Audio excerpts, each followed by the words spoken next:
संगरोध या क्वारंटीन की तीव्र प्रासंगिकता और उपयोगिता कोरोना दौर में संपूर्ण विश्व ने महसूस की है। करीब 100 देशों में संगरोध को कोरोना महामारी की रोकथाम के उपाय के रूप में अपनाया गया है। आज जिसे सोशल डिस्टेंसिंग या सामाजिक अलगाव कहा जा रहा है, वो वस्तुतः मिनिमल ह्यूमन कांटेक्ट के पश्चिमी प्रतिरोधी चिकित्सकीय सिद्धांत का ही वर्तमान स्वरूप है। इसमें मानव शरीर से मानव शरीर के स्पर्श को वर्जित माना जाता रहा है। इसका उद्देश्य रोग प्रसार को रोकना होता है। आज तक कोरोना महामारी के किसी भी प्रभावी परिणामी उपचार या टीके के अभाव के कारण त्रस्त पूरा विश्व सटीक प्रतिरोधी तौर तरीकों के रूप में संगरोध के व्यवहार के लिए बाध्य हो चुका है। लॉकडाउन की वर्तमान स्थिति में विश्व में इसका प्रसार रोकने की दिशा में भारतीय पारंपरिक संगरोध या क्वारंटीन पद्धति कारगर उपाय के रूप में साबित हुई है। भारतीय जीवन शैली में पारंपरिक रूप से संक्रामक रोगों से बचने का एक सही और कारगर उपाय स्वयं को दूसरों के शारीरिक संपर्क से अलग थलग रखना ही रहा है। ये रोगी और निरोगी दोनों के स्वास्थ्य के हितों और रोगों से बचाव की दृष्टि से एक उपाय के रूप में मान्य रहा है। पश्चिमी चिकित्सा विज्ञान की मान्यता prevention is better than cure, यानी रोकथाम या बचाव इलाज से बेहतर, भारतीय जीवन शैली में हजारों सालों से शिशु के जन्म से व्यक्ति के मृत्यु तक मानव व्यवहार का अभिन्न अंग रहा है। काशी हिंदू विश्वविद्यालय के आयुर्वेद संकाय के डॉक्टर देवेंद्र नाथ पांडे बताते हैं कि कुटी प्रवेश हमारी परंपरा का ही अंग हमेशा से रही है। ग्रंथों में बहुत पहले से इस समय ऋतुओं के हिसाब से आहार विहार दिया गया है और एक बहुत ही विधि कुटी प्रवेश रसायन की दी गई है। जो संधि काल होता है उसमें बिल्कुल जैसे आजकल पता नहीं कैसे ये संयोग है, कोरोना वायरस का एक काल है और इसी समय वो आइसोलेशन ही है जो कुटी प्रवेश रसायन का नाम आयुर्वेद में आहार विहार और ये जो आइसोलेशन है जो अलग रहने की, उससे हम इस समय के जो भी विषाणु हैं उनसे बचते भी हैं और अपने शरीर को ऊर्जावान बनाते हैं, उसमें एक इम्यूनिटी पैदा करते हैं। आयुर्वेद में ओज भी कहा गया है और उसको जो है बहुत ही बल दिया गया है रसायन विधियों का उसमें प्रयोग करके शोधन शरीर का करने को दिया हुआ है। भारतीय समाज और संस्कृति में मानव जीवन शैली के अंग के रूप में मानव जीवन के प्रारंभ या जन्म से मृत्यु तक प्रचलित सूतक ही वर्तमान संगरोध या क्वारंटीन है। ख्यातिलब्ध शिक्षाविद प्रोफेसर राम मोहन पाठक अपने पिता को याद करते हुए बताते हैं, मेरे पूज्य पिता स्वर्गीय विश्वनाथ पाठक जी विस्तृत वैद्य थे। आयुर्वेद और प्राचीन भारतीय सूक्ष्म विज्ञान की व्याख्या करते हुए वे निरंतर कहते थे कि भारतीय जीवन शैली नितांत वैज्ञानिक और मानवोपयोगी है। आधुनिक विज्ञान जिसे पाखंड मान रहा है उसका महत्व और उपयोगिता कभी न कभी विश्व को जरूर समझ आएगी। लगता है कोरोना दौर में यह बात सत्य साबित हो रही है। पूरी दुनिया के सिर पर मंडराता एक वायरस का खतरा मानव मात्र की मृत्यु की खतरे की घंटी का प्रतीक बन चुका है। ऐसे दौर में भारतीय सूतक के प्रावधानों को मानने और व्यवहार में लाने को विश्व विवश हो गया है। विश्व के प्रत्येक देश में संगरोध या क्वारंटीन के कानून हैं। पेड़ पौधे और पशुओं के भी क्वारंटीन का विधान है। व्यक्ति विशेष शहरों, मकानों, दुकानों, कारखानों, रास्तों आदि के भी संगरोध के अनेक देशों में प्रावधान है।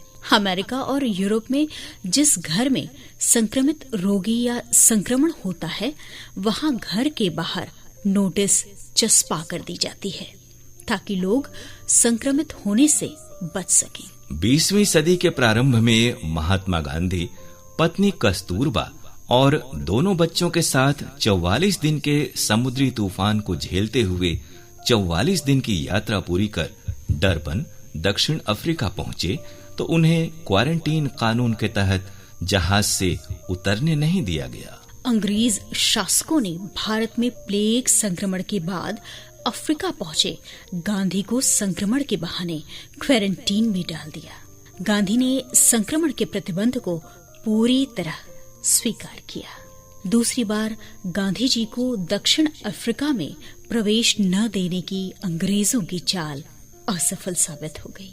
गांधी धैर्यपूर्वक क्वारंटीन में रहे। क्वारंटीन मूलतः लैटिन भाषा का शब्द है।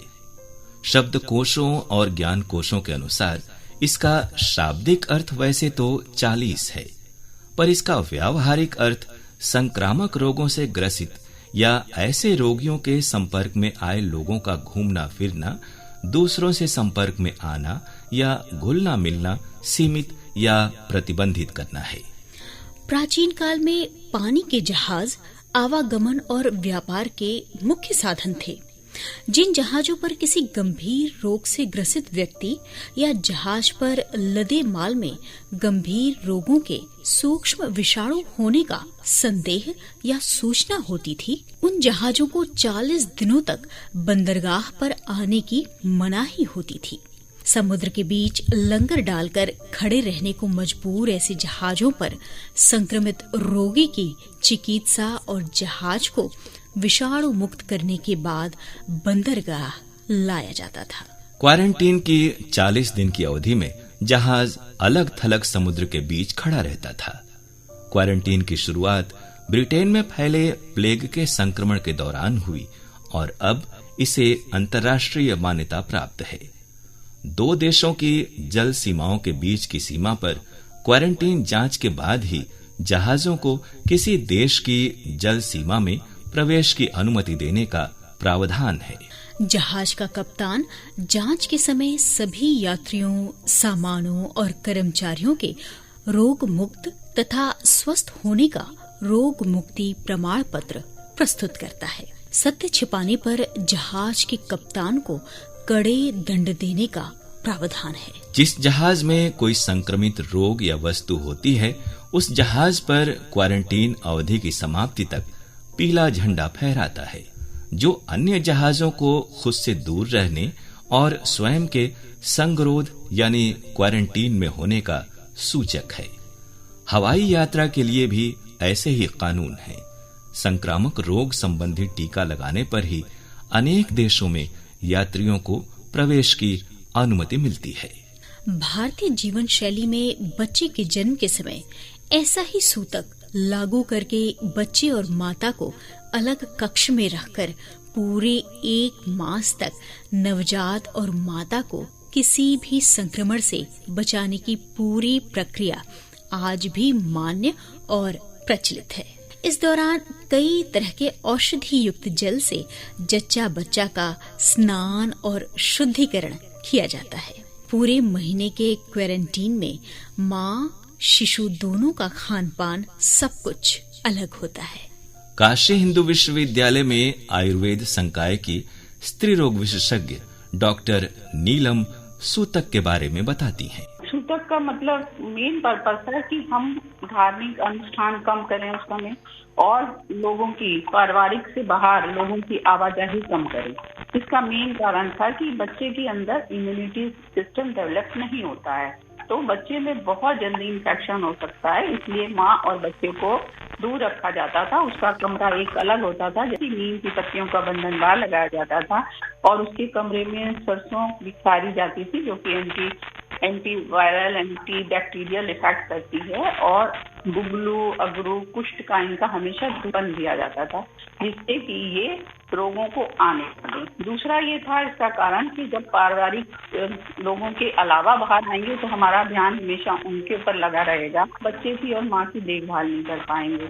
दूसरा ये है कि अगर हम धार्मिक अनुष्ठान में लगे रहेंगे तो जो हमारा साफ सफाई और जो हमारे जिसकी वजह से हमें इन्फेक्शन से बचाव हो सकता है, औपचारिक संक्रमण ना हो, उनकी तरफ ध्यान हमारा कम हो जाएगा। तो इसलिए एक रिस्ट्रिक्शन बना दिया गया था कि इतने समय तक हम कोई ऐसा पारिवारिक अनुष्ठान नहीं करेंगे, धार्मिक कर्म नहीं करेंगे, जिससे कि हम मेन उद्देश्य से भटक जाएं। इस समय जब बच्चा होता है तो मेन उद्देश्य हमारा होता है कि माँ बच्चे की सुरक्षा का ध्यान रखें, परिवार में साफ सफाई रखें। जन्म और मृत्यु के समय और उसके बाद भी हमारी जीवन शैली में उन घातक जीवाणुओं से बचाव के तौर तरीके अपनाए जाते हैं जिनमें सूक्ष्म प्रभाव से रोगों के प्रसार की आशंका होती है। हमारे यहाँ घर के बाहर ही जूते चप्पल उतारकर हाथ पैर धोकर घर में प्रवेश करने की इजाजत की परंपरा रही है। वाराणसी में रईस परंपरा के ऐतिहासिक भवन सेवा उपवन के बाहर राष्ट्र सेवी बाबू शिव प्रसाद गुप्त ने सभी प्रवेश द्वारों पर इस सूचना के बोर्ड लगवाए थे। प्रवेश से पूर्व जूते चप्पल बाहर उतारने की प्रार्थना स्वीकार करें और लोग जूते चप्पल उतारकर हाथ पैर धोकर ही अंदर प्रवेश करते थे। उनका यह प्रयास बहुत चर्चित और मान्य हुआ।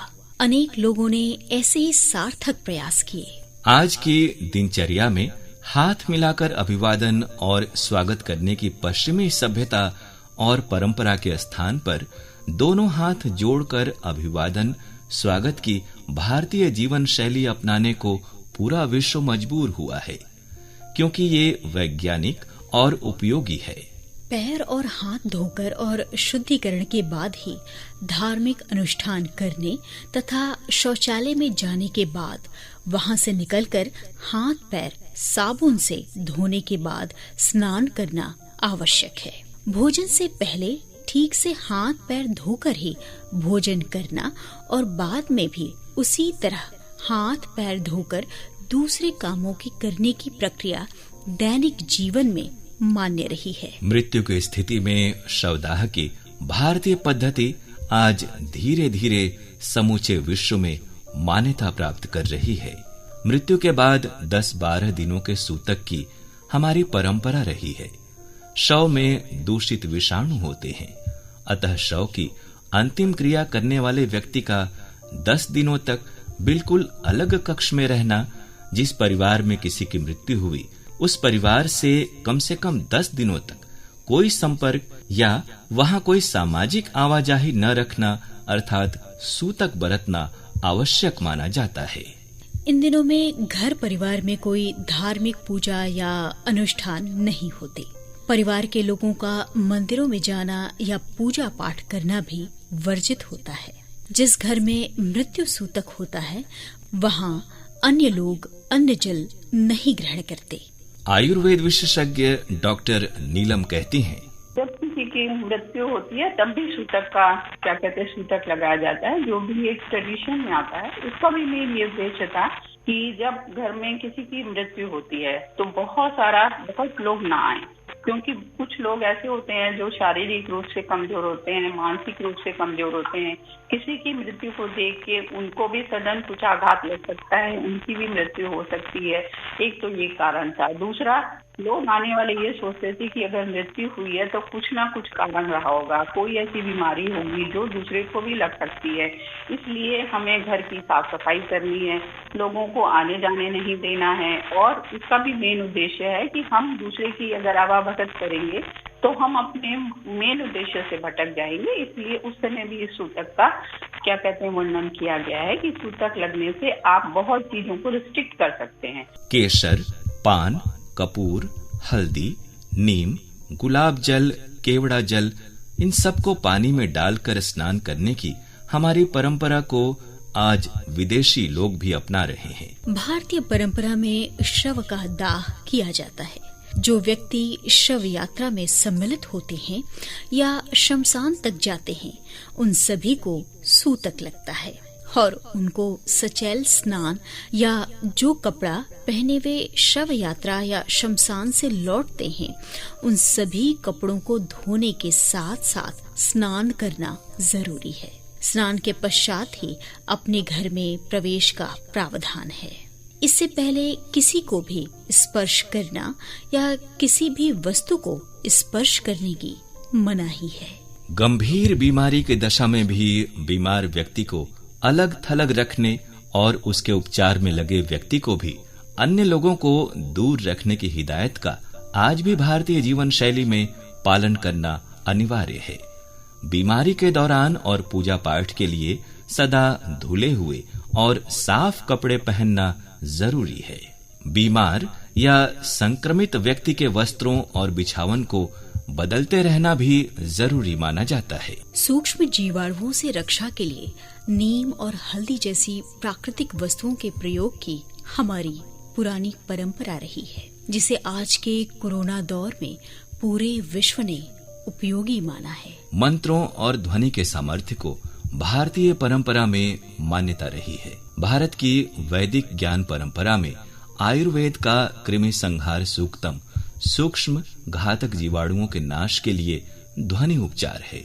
संगरोध या क्वारंटीन में रहने वाले के उपचार के लिए इस मंत्र का श्रवण उपयोगी माना गया है। इसकी वैज्ञानिकता के प्रश्नों पर विशेष शोध की आवश्यकता है। जीवाणुओं से मुक्ति के लिए शंखनाद, मंदिरों के घंटी घंटों की ध्वनि को ध्वनि आवर्तन के माध्यम से सूक्ष्म विषाणुओं को नष्ट हो जाने की भी मान्यता रही है। कपूर आरती, शुद्ध घी के दीप और हवन में धूम से भी कीटाणुओं का विनाश होता है। ऐसी धार्मिक मान्यताओं को भी मनुष्य ने हमेशा अपनाया और परखा है। हमारे यहाँ नक्षत्रीय परिवर्तनों जैसे संक्रांति, सूर्य ग्रहण, चंद्र ग्रहण पर भी संगरोध या सूतक की मान्यता है। ग्रहीय विकिरण के प्रभाव से बचने के लिए ऐसी परंपरा है। भारतीय जीवन शैली की पारंपरिक विशेषता और उपयोगिता आज समूचे विश्व ने महसूस की है। जन्म से मृत्यु तक मानव जीवन को भारतीय परंपरा में जिन नियमों या संस्कारों की प्रक्रिया से नियमित किया गया है, उनकी सार्वकालिक उपयोगिता का ही एक प्रमाण है संगरोध या क्वारंटीन।